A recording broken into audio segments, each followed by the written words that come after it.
Olá, o Ponto de Vista quer saber o que o consumidor pode esperar para este ano, quando o assunto é economia. Será que os próximos meses serão difíceis ou com a Copa do Mundo e eleições pela frente, a vida econômica do brasileiro será dourada como uma pílula amarela? O salário mínimo nacional passou a ser de R$ 724 desde o dia 1º de janeiro. Mas, por outro lado, a tarifa da energia subiu, assim como o preço da gasolina. Janeiro é o mês de pagar IPTU, IPVA, matrícula, mensalidade e material escolar. É mês de férias, o que significa gastos, sem falar do pagamento das compras do final de ano, com cartão de crédito e cheque especial. E os especialistas acreditam que a inflação de 2014 deverá ficar no patamar de 5,97%, com base no Índice Nacional de Preços do Consumidor. De olho nos gastos e na receita do trabalhador, o Ponto de Vista recebe hoje Roberto Campos, que é gerente jurídico do Procon, e André Magalhães, que é economista e professor da Universidade Federal de Pernambuco. Muito boa tarde, obrigado por ter aceito o nosso convite.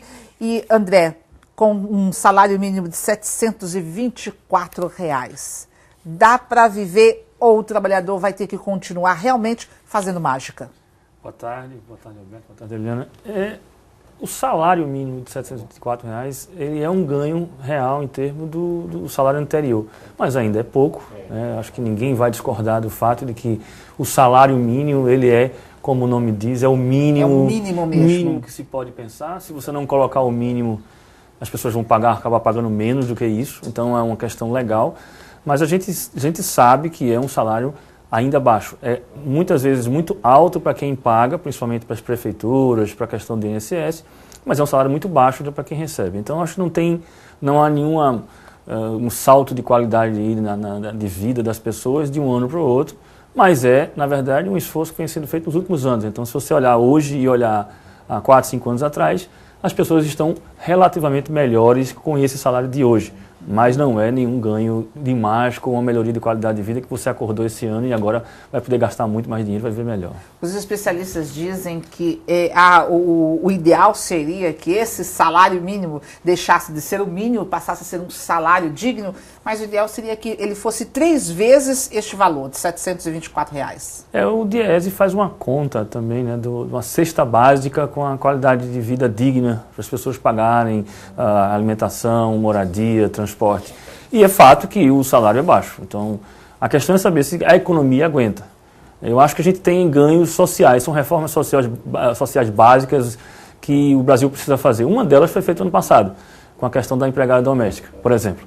É uma revolução que se colocou, as pessoas reclamaram, mas eventualmente a qualidade de vida dessas pessoas vai melhorar. A classe média vai se apertar um pouco mais, mas a gente precisa fazer isso. Então, eu acho que é inevitável, e eu acho que o Brasil, como nós fizemos, nós votamos, como sociedade, no governo que está aí, votamos mais de uma vez, porque já é uma continuação, exato, pela proposta de aumento do valor do real do salário mínimo e da melhoria de vida da população mais carente.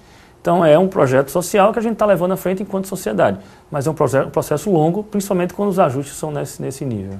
O Procon, Roberto, ele tem recebido muitas denúncias, muitas reclamações ou queixas, por exemplo, do trabalhador que ganha, que sobrevive aí com o salário mínimo, mas que tem o seu cartão, o que sai fazendo as suas compras e depois não consegue pagar e para evitar ter o nome no SPC, tentar negociar. Existem muitas reclamações nesse aspecto? Existe sim, Ana. A linha de crédito hoje ficou muito fácil, né? O crédito hoje você consegue, numa máquina de autoatendimento, dependendo de sua renda, você vai tirar até 5, 10 ou 15 mil, sem que você possa refletir junto com a família, que isso é importante. O consumidor se preocupa se aquela prestação cabe no bolso. Ele não se preocupa com os juros que ele está pagando por mês, os juros que ele vai pagar no ano. A periodicidade, você contrai um empréstimo para pagar com 72 meses, você compra um carro para pagar com 100 meses, mas no meio do caminho você pode ficar desempregado, você pode ter um problema de saúde em sua família, e aquilo vem a prejudicar o adimplemento daquelas parcelas. Consequentemente, você vai ser negativado e vem uma série de consequências em cima disso. Nós temos feito negociação com operadores de cartão de crédito, com instituições financeiras, para que esse consumidor seja inserido no mercado. Isso aí tem não só para que ele possa, numa eventual necessidade, comprar uma medicação por um cartão de crédito, que ele possa contratar um seguro de vida, que ele possa contratar um seguro para o veículo dele, que ele possa até arrumar um emprego. Não é que hoje um trabalhador que esteja negativado, que ele tem um título protestado, ele vai ter essa dificuldade, inclusive, de se recolocar no mercado de trabalho. Mas ele acaba pagando um preço muito alto, né? Fica sem dinheiro porque está desempregado, já ganhava pouco. E não consegue voltar ao mercado porque está devendo. Olha, existe um projeto de lei de 2 juízes do Rio Grande do Sul, que ele traz hoje um fenômeno que é o superendividamento. Afeta aposentado, pensionista, servidor público, é a questão do consignado, que que eu posso dizer assim, que é um famigerado consignado, porque tem levado muita gente a uma situação mesmo de desespero. Né? Existe uma legislação federal que limita a 30% do seu salário o comprometimento com o empréstimo. Mas isso de fato não acontece. As prefeituras, o governo do estado tem usado por analogia essa legislação. Porque o salário mínimo, como o salário do trabalhador, ele tem que garantir alimentação, moradia, saúde e lazer. Com certeza, com o salário mínimo, o trabalhador não consegue. Ele faz uma mágica para que ele possa sobreviver. Mas esse trabalhador que recebe um salário mínimo, ele hoje tem acesso a 1, a 2 ou 3 cartões de crédito, ele tem acesso, ele vai ter uma conta numa instituição financeira, que para ele não reproduz ganho nenhum. Pelo contrário, ele vai pagar pelo menos uma tarifa mínima para ter aquela conta, para ter um saldo. O que interessa à instituição financeira é que ele use aquele limite do banco para que possa cobrar juros dele. André, o Roberto tocou um assunto que por muitas vezes me preocupa, por exemplo, assim, a história dos empréstimos consignados, que às vezes você pensa assim, eu estou com uma dívida, tenho pagamentos, ou eu quero fazer uma compra, eita, o empréstimo consignado, né? Vai ser descontado pouquinho em pouquinho do meu salário, e a gente sabe aí que tem milhares de pessoas que estão assim, endividadíssimas com o tal do empréstimo. Como começar a sair? Eu acho que o primeiro passo é saber o quanto você está devendo e sentar e botar lá no papelzinho, né? Quanto é que eu ganho, quanto eu estou devendo, quantos meses eu tenho que pagar. Eu acho que fazer o planejamento. A gente estava aqui um pouco antes de começar a conversa, conversando sobre isso, que as pessoas não têm a noção do planejamento financeiro. Eu acho que aí o PROCON está aqui para ajudar, faz a educação financeira. Se a gente não sabe fazer, a gente tem que procurar alguém que ajude. Ou seja, cabe no meu orçamento, tudo bem, mas por quanto tempo e qual os juros, qual o custo desse dinheiro que eu estou pegando? O problema do empréstimo consignado é que ele é muito fácil. O problema e a vantagem, porque você não faz nada, você simplesmente chega no seu banco que tem lá a sua conta, que lhe conhece, que sabe onde você trabalha, e ele vai lá e lhe dá um dinheiro. E a partir daí ele começa a descontar de você. É mais barato do que o empréstimo lá fora? Mas não é muito barato. Os juros... Teria tudo para ser, né? Teria tudo não há inadimplência. Não há inadimplência. Então, ele é mais barato, poderia ser mais barato, ele é muito fácil, e quando é muito fácil, você acaba usando.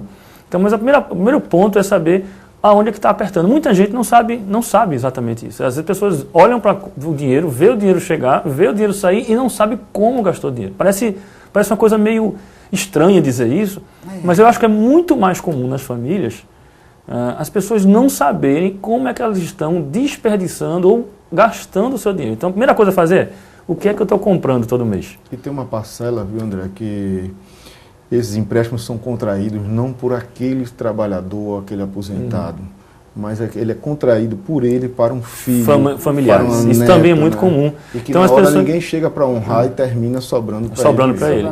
Então, acho que a primeira coisa é você saber o que você tem. Eu estou falando aqui para quem ganha salário mínimo, para quem ganha mais salário mínimo, para a classe média, casais, é muito difícil sentar o marido e a mulher e dizer assim, olha o nosso aperto aqui, vamos conversar. Na realidade, as pessoas têm que aprender a sentar e fazer a conta, ter caneta e papel nas mãos para poder fazer, olha, a gente ganha tanto, nós temos aquelas contas que são fixas, indispensáveis, essenciais. Eu penso assim em 4 categorias, você tem os fixos, tá? E tem os variáveis.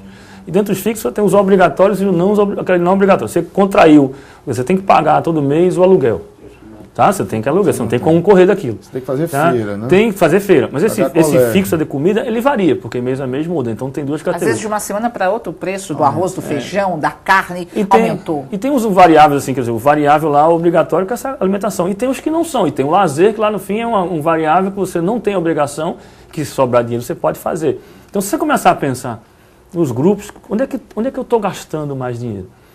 Às vezes você vai fazer a compra e não sabe nem como é que o dinheiro foi. E não estou falando aí de pessoas com baixa escolaridade, não. Essa é uma questão geral da nossa população. As pessoas não param para pensar, e até mesmo porque é angustiante você sentar e fazer a conta, dói no bolso. Né? E dói na atraído pelo valor da prestação, seja de uma assinatura de uma TV a cabo, seja de um celular pré-pago. Quantas vezes você já ouviu? Mas divide em 10 vezes. Mas você vai pagar. Você vai pagar. Então, outro pecado que as pessoas fazem, assim, cometem muito como as coisas são divididas, você acaba dividindo 10 coisas em 10 vezes. Então você compra... Quando você viu, não sobrou nada do seu salário, porque ele está todo dividido para pagar 10 compras. Uma experiência sobre isso aí, tem uma loja do departamento aqui que ele trouxe como uma inovação um crediário por semana. E uma classe trabalhadora recebe por semana. Mas ele atrai pelo valor da parcela que é por semana. Mas você vai pagar toda semana, então no mês vai superar aquilo que você poderia pagar. Então, isso não vem dando certo. Em um determinado momento eles passaram a subtrair, porque eu posso dizer que até que é um roubo. Porque eles botam umas pessoas para cobrar, ele vai na casa, tenta tomar o produto para vender numa loja de saldão. Então, foram registrados 35 boletins de ocorrência, o processo está na justiça, nós punimos com rigor essa instituição.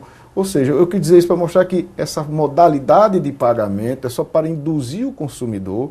Como o André falou, ele vai ter 10 parcelas de crediário, seja da loja de sapato, da loja de roupa, daquele celular que ele comprou, do eletrodoméstico, né? A gente vê aí, o acesso hoje ao crédito é muito fácil, a linha de crédito. Então todo mundo hoje tem uma geladeira nova, tem um celular de última geração. A população... Ou uma televisão, porque aí vem a Copa do Mundo, eu quero assistir os jogos numa televisão de 60. Esse é um ponto, acho que você tocou no ponto fundamental. Esse ano vai ser novamente, todo ano de Copa é assim, né? Vai ter um monte de lançamento de TV e as pessoas vão comprar. Eu particularmente, acho que é coisa economista. Eu nunca comprei TV em ano de Copa. Eu tenho uma TV, eu tenho até TV de tubo em casa ainda. Mas vale uma reflexão mínima. Eu preciso dessa televisão? Será que eu vou ver o jogo? São poucos jogos durante o mês, acabou. Eu vou ficar lá com um crediário de 10, 12 meses para pagar depois. O que eu vou fazer com esse negócio? Eu já tenho uma televisão em casa, daqui a pouco eu tenho 3 televisores em casa. Hoje, normalmente, é comum a gente entrar na casa de uma pessoa, por mais simples que ela possa ser, você vê 2, 3 aparelhos de televisão. E aí não vem a Copa do Mundo, eu quero assistir com uma tela imensa, né? Moderna, HD, tela plana, 40 polegadas e o preço disso? Eu acho que a gente tem dois lados. Eu acho que a economia vai continuar andando, as pessoas vão continuar consumindo. Agora, individualmente, e aí a questão pessoal, cada um deve fazer a sua conta e a sua avaliação. Quem pode comprar, compra. Quem não pode, vale a pena. Mas vale a pena financeiramente. Se você fizer a conta, você percebe que financeiramente não vale a pena comprar em algum desses crediários. Como o André colocou, Eliana, esse superendividamento atinge todas as classes. Não é só ao trabalhador, aquele assalariado, não, entendeu? Ele vai por todos os níveis da sociedade. Olha, como então fugir dessa cultura de ser devedor, né? Como resistir à tentação das promoções, das liquidações, ofertas, aquela história de compre hoje porque amanhã vai estar mais caro, né? E aí você vai lá e faz a dívida. Mas as respostas no próximo bloco, nós voltamos já já.